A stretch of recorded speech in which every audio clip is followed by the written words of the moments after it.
Hey everyone, Midits here. I made a video a while back talking about Pokemon journeys, and at the end of it, I mentioned talking about to be a Pokemon master when I got the chance to see it. I finally have, so now I want to give my opinions on it, and today we'll see whether or not it was a worthy ending for the Pokemon animated series. I want to talk about this show episode by episode, but first we need to talk about the essential aspects of this mini-series. After becoming world champion, Ash begins traveling around with no real goals besides getting to meet more Pokemon. During this journey, Ash reunites with Misty and Brock. Throughout the series, there's also a particular legendary Pokemon following the trio during their travels. Now let's head on to the first episode.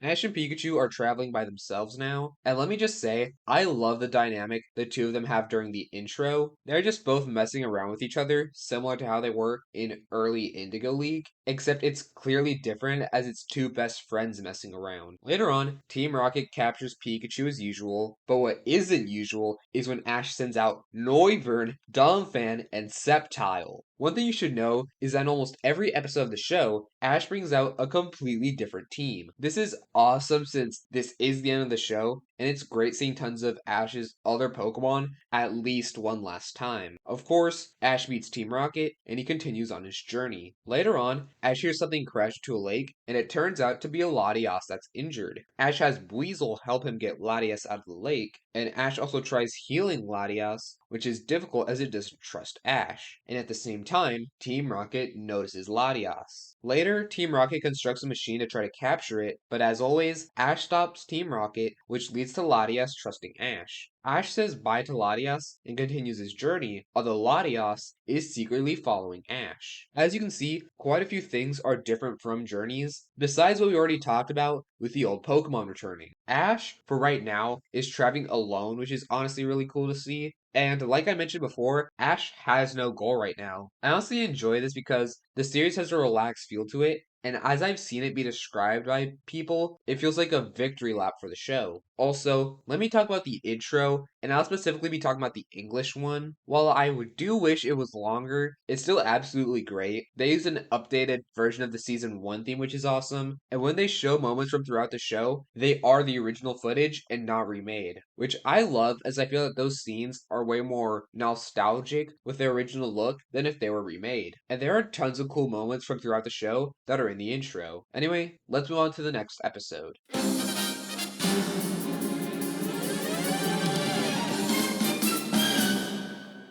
The episode starts with Ash bringing out the four Pokemon in this episode of Corphish, Leavanny, Totodile, and Rowlet. They're by the ocean when they encounter a powerful Clauncher, which Ash wants to catch. But someone's standing in Ash's way as Misty appears and says that she's going to catch that Clauncher. She apparently had been encountering that Clauncher for a long time, and she saw it as fate to catch it. They first try to fish for Clauncher, and it fails since Clauncher wants to be caught by a worthy trainer. So the two of them plan a battle over who will catch Clauncher. At the same time, Team Rocket is starving in their submarine, and they learn that you can eat Clauncher's claw, so they plan on catching it to eat its claw. They try to, but they're way too exhausted, and their plan completely fails. Ash and Misty battle, with Corphish wanting to fight, as Corphish wants to show Clauncher how capable he is, but in the end, Corphish does lose, and Misty ends up catching Clauncher. Although Clauncher immediately goes to train with Corphish once it's caught. We also see Latias looking over them in secret, and Misty decides that she wants to rejoin Ash on his journey. I always enjoy seeing Misty and Ash together because they always have such a snarky and fun relationship with each other. And also, it's cool how this episode has Corphish take a sort of major role in it, as we get to see some more character being added to Ash's old Pokemon. Anyway, let's move on to the next episode.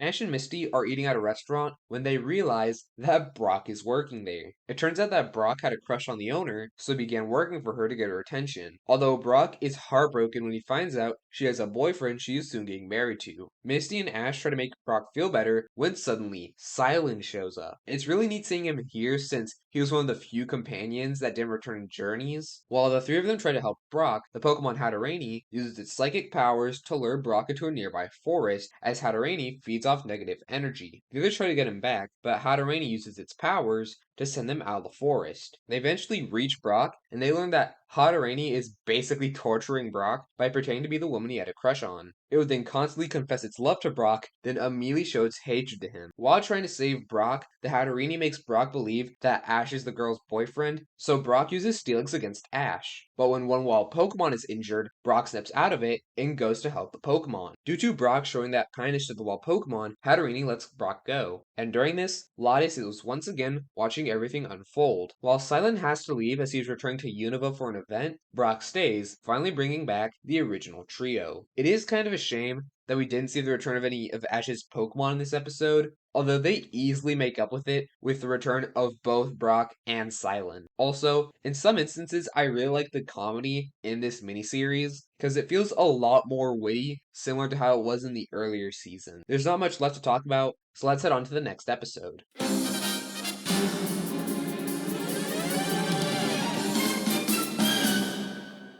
The trio wants to see a famous waterfall, which is known for Magikarp climbing it, but the water is completely frozen over. Oshawott wanted to see it, so he and Pikachu try breaking the ice, but it doesn't work. And while doing this, Oshawott's Scoutchop goes flying, so the two of them go looking for it. They find it, but they also run into a bear tick. It turns out that the reason everything is so cold is because the bear tick is freezing everything. They see this firsthand when bear tick's breathing freezes their feet. Luckily, Ash uses Talonflame to get them unstuck. He then brings out Snorlax and Incineroar to help out too. They find the bear tick and realize that it doesn't mean to freeze everything, it just can't control its powers. So Ash decides to help Beartick with its abilities, telling it to make a scout shop like Oshawott's. It keeps struggling to do so, so it ends up running away to a nearby frozen lake. Ash, Pikachu, and Oshawott follow, but then the four of them fall into a chasm that suddenly appears as the ice breaks. They begin trying to climb up, and they are successful as Beartick is able to make ice platforms to jump on. Beartick is then able to create a scout shop, and then he becomes friends with the other forest Pokemon that used to be afraid of it. They then all watch as the Magikarp climbs the waterfall. Once again, it's always cool to see old Pokemon return, and while people may not enjoy these stories, wanting more from a finale, I honestly really enjoy it since Ash's goal of becoming the strongest trainer is over, and also some of the show's best episodes have been completely inconsequential filler. One thing I will complain about is that while I do know that it's kind of the point that Ash works really well with wild Pokemon, I kind of wish Ash was catching some of these Pokemon in the series so far, especially with some of the Pokemon where we already got development in the episodes they appeared in. But anyway, let's move on to the next episode.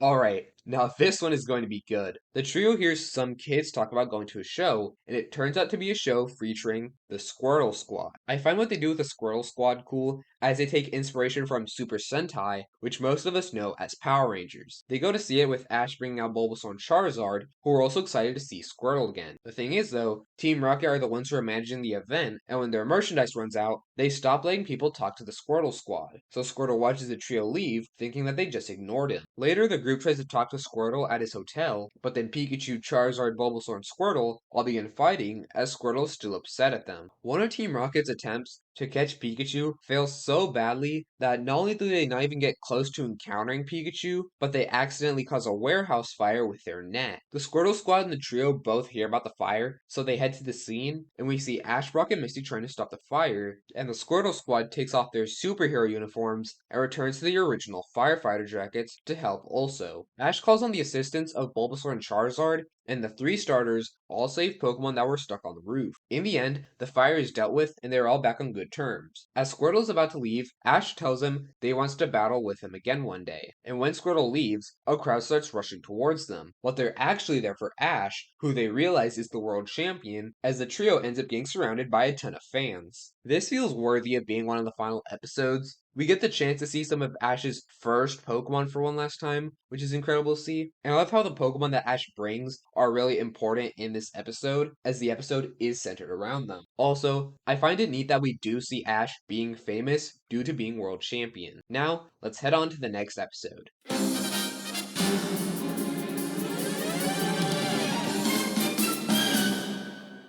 This episode is kind of something we've seen a few times before. Pikachu's caught by Team Rocket, Ash stops them, but Pikachu ends up blasting off with Team Rocket. Except Team Rocket gets split up also, with Meowth and Pikachu being alone. There are some references to the first episode of the show which are cool, such as the spear attack caused by accidentally throwing a rock at one, thinking it was a Pidgey, and Rattata stealing something from Ash's backpack. There honestly isn't that much to this episode, but there's one very notable moment. At night, when Ash and Pikachu look at the moon, they remember the times they've been together, and those scenes, similar to the intro, are taken right from the episodes they appeared in with the same art style, which, once again, I just find insanely cool. It makes the show, despite how much the look has changed over time, feel like one connected story. Anyway, Ash and Pikachu do find each other, but they accidentally jump into a ravine. Luckily, they are saved by an invisible entity that we know as Latias. By this point, Team Rocket just decides to leave, saying that they'll get Pikachu next time.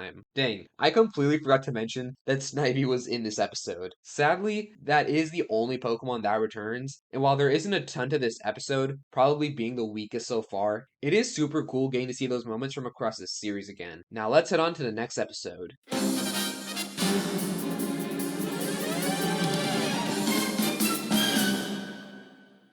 I wonder who could possibly be featured in this episode. The trio are on a beach rushing Wailmer when a Lapras begins approaching them. It doesn't take Ash long to realize that it's his Lapras. Lapras leads them to a small island where a Wailmer got stuck in a hole, and the group agrees to help get the Wailmer unstuck. We also see Team Rocket in their submarine planning to capture Pikachu as always. Ash uses Kingler, Heracross, Sirfetch'd, and Torterra, and tries various methods to help Wailmer. They get Wailmer out by putting fishing lures into Wailmer's mouth and then pulling him out. But as they think they solved the situation, Wailmer evolves into Wailord, getting stuck again. And Wailord is now too big for their previous method to work. Then we see something that I don't think has ever happened in the show. Pikachu actually notices Team Rocket snooping on them, so he forces Team Rocket to help with getting Wailord out, and threatens to shock them if they don't. They use Frenzy Plant to hold Wailord to Team Rocket's submarine, and then everyone pulls Wailord out, except for Ash, Heracross, and Bayleaf, who go into the cave to tickle Wailord to get it out. Team Rocket then plans on catching Pikachu, but as always, Pikachu sends them blasting off, this time though into the ocean. But due to Wailord exiting the cave, the entrance and exit ends up getting blocked off, so now Ash and his Pokemon are trapped, with the water level rising. Luckily, Lapras uses Ice Beam to freeze the water going into the cave, and Wailord uses Weather Ball to make an ice tunnel to reach Ash. Then Lapras slides through the tunnel and gets Ash out. Now that they've successfully saved Wailord, Lapras departs with the rest of its herd. Now, if you watched the episode up to this point, you'd probably wonder why they didn't just catch Wailmer, send it out into the water, and then release it. Well, Misty realizes this too, and it's honestly pretty funny that they ended up saving Wailord in the most inefficient way possible. This is once again another really fun episode, with us getting to see more old Pokemon, and it's especially great when we get to see released Pokemon such as Lapras again. I also find Pikachu noticing Team Rocket being a really good subversion, since the group is always taken by surprise by them. It's another great episode, so let's move on.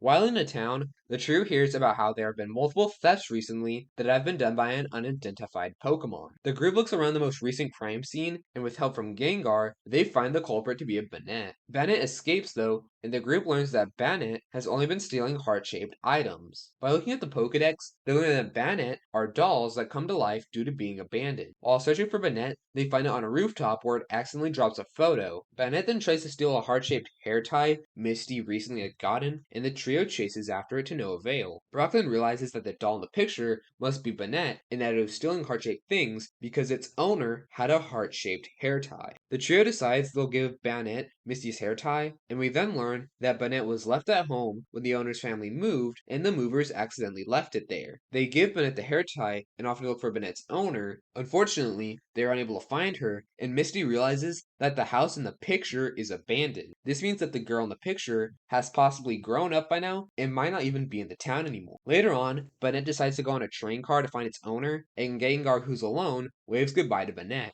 But at the Pokemon Center, there's a really neat callback here. Throughout the earlier seasons of the show, there was a running gag where Brock was easily able to tell apart every Nurse Joy and Officer Jenny based on really small details. So here, Brock realizes that the girl in the picture is this town's Nurse Joy. Of course, Gengar immediately realizes they need to get Bayonet back, and with the help of Dragonite, they get to Bayonet and tell that they've found its owner. They bring Bayonet back to Nurse Joy, and with the hair tie, she realizes that it's her doll. They finally are back together after all those years, and the next day, Bayonet is working in the town's Pokemon Center. Having met a new Pokemon and helped them out, Ash and the others leave the town and continue on their journey. This is another solid episode. I like how the plot of the episode revolves around the Banette species, since no other Pokemon could really fit the role that Banette specifically could. It's also nice seeing episodes of the show which show that it can take itself seriously when it needs to. That's it for now, and I'm hyped to talk about the next episode.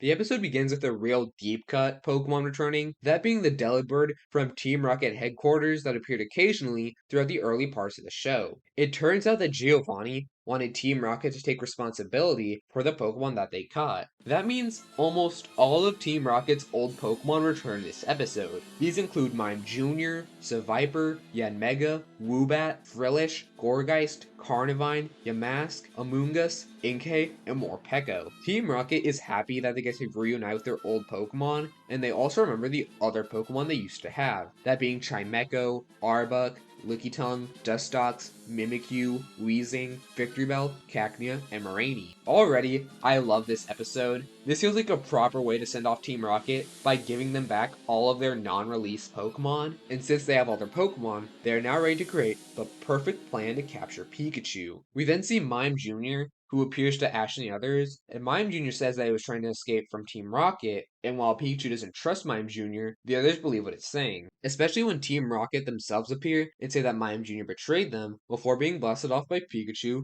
who now believes Mime Jr. Mime Jr. says that it needs to go to a certain place to find Officer Jenny, and the group follows it. On their way, they are attacked by Amoonguss and Yanmega, with Brock staying behind to fight them. Then, Frillish and Yamask attack them, so Misty takes them on. After that, Ash separates from Pikachu and Mime Jr. when he has to deal with Carnivine and Gourgeist. During the fight, he uses Infernape and Hawlucha, which is once again great to see. When Pikachu and Mime Jr. arrive at the spot, Pikachu learns that it's a trap. Now he has to face Woobat, Seviper, Inkay, and the Team Rocket trio all at the same time. It seems like Team Rocket finally has made a completely foolproof plan, except there's one thing they never could have possibly accounted for, that being Latias. Latias uses telepathy to show Ash that Pikachu's in trouble, so Ash saves Pikachu, and Team Rocket blasts off once again. During the fight, Ash saved a Slackow from a falling tree, and Ash himself was then saved by Latias while Ash was falling, with Latias finally revealing itself to them. And now, after crashing,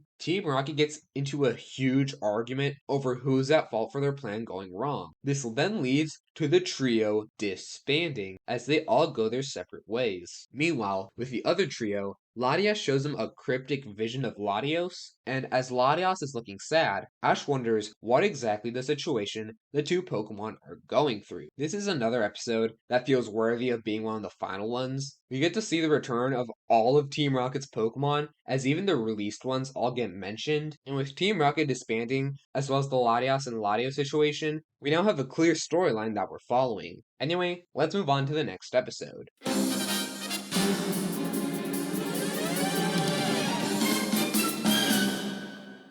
After the vision the trio receive from Latias, they decide to follow her so that they can help. They then are given another vision where they see Latios is being chased by a Pokemon hunter. It's nice to see Pokemon hunters make a reappearance, since quite a few appeared throughout the show, and they were always really interesting to watch, since it was a side of the Pokemon world we didn't see very often. We then cut to Team Rocket, all going to the same headquarters building, completely unaware that they're all going to the exact same one. And now back with the others, they find Latios in a cave, but while Ash tries to get Latios to trust them, the Pokemon hunter appears. He turns Latias into stone and takes her away. Ash has Swellow follow the hunter, and he then helps treat Latios' wound. They follow the hunter, and Swellow and Steelix get turned to stone, Luckily, though, Pikachu destroys the Hunter's device, turning the Pokemon back to normal. Finally, Latios, with Ash's help, stops the Pokemon Hunter, and this leads to him being arrested. The group then says goodbye to Latios and Latias, and we get an insane reveal. Latios and Latias are the same ones from the movie Pokemon Heroes. Unless I'm mistaken, this is the first time in the entire series that a Pokemon movie has 100% been confirmed to be canon by the show itself. This is really cool since it makes the other movies before I Choose You have a way greater potential of being canon. As you can see, I find this episode awesome, although one issue I do kind of have is that the Pokemon Hunter is very one note, but the episode didn't focus on that character, so it doesn't really matter that much. But seriously, it is once again amazing that there is now confirmation of a Pokemon movie's canonicity in the show. Now, we're finally here. The final released episode of the Pokemon animated series. The end.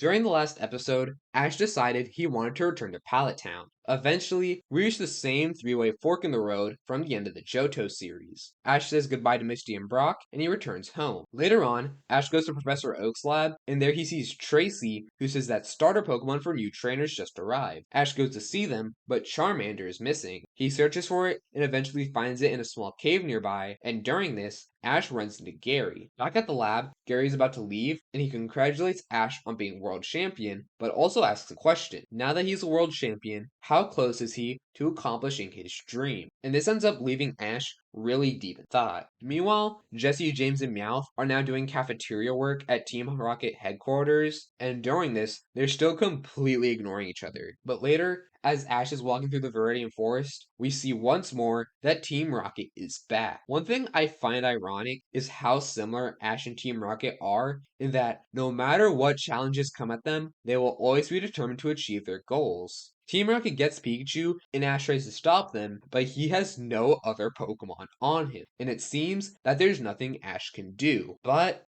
Pidgeot is back. Team Rocket is defeated, blasting off, but now being motivated to keep trying to catch Pikachu. And we then see that Pidgeot wasn't just temporarily helping. Since Pidgeot's flock had grown up so much, Pidgeot is properly returning to travel with Ash. Later, Ash and Pikachu are sitting by a river, and one thing I love is that there are Poliwag and Poliwhirl in the water. This is because Satoshi Tajiri, the creator of Pokemon, and whom Ash is named after in the original Japanese version of the show, has said it's his favorite Pokemon. Ash talks to Pikachu about how becoming world champion wasn't his ultimate goal, and that there's still more he has to do. And in the end, we finally learn what it means to be a Pokemon master. It is to befriend every single Pokemon in the entire world. It may sound like an impossible task, and it is, but something being impossible has never stopped Ash Ketchum before. After all, Ash was a trainer from a random middle of nowhere town in the Kanto region who was the last person to get his starter, but due to his sheer willingness to never give up, he became the world's most powerful trainer. The next day, Ash properly leaves home, continuing his journey. Once again,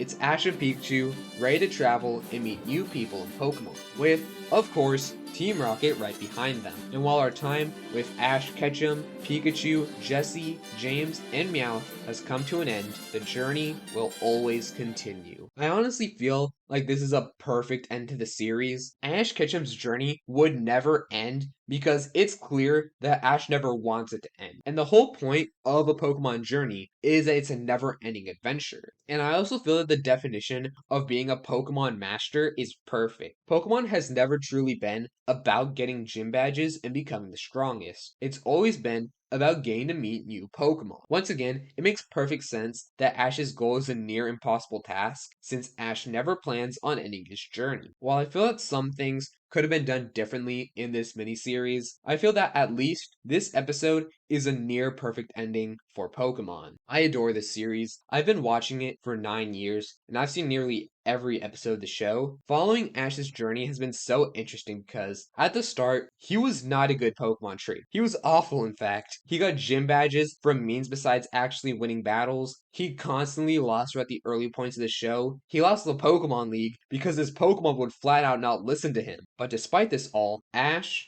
persevered. It truly goes to show that even if all the odds are stacked against you and it seems that something is impossible, you need to keep trying because you'll eventually get better, like Ash, and if you try hard enough, you'll eventually make it. That's what the show has been trying to say throughout its 1,234 episode run. And it's been such a fun ride. I'm glad it got the proper ending it deserved. But wait, there's another episode, kind of? I would love to talk about it right now, but this video has been going on for way too long. Although I will say this, the last episode we talked about is the final appearance of the Ash Ketchum we all know from the show, so we're going to be seeing what's up with the last episode in a later video. Anyway, I hope you all enjoyed this video as one final goodbye to Ash and Pikachu, and I'll see you all in the next one as the journey continues.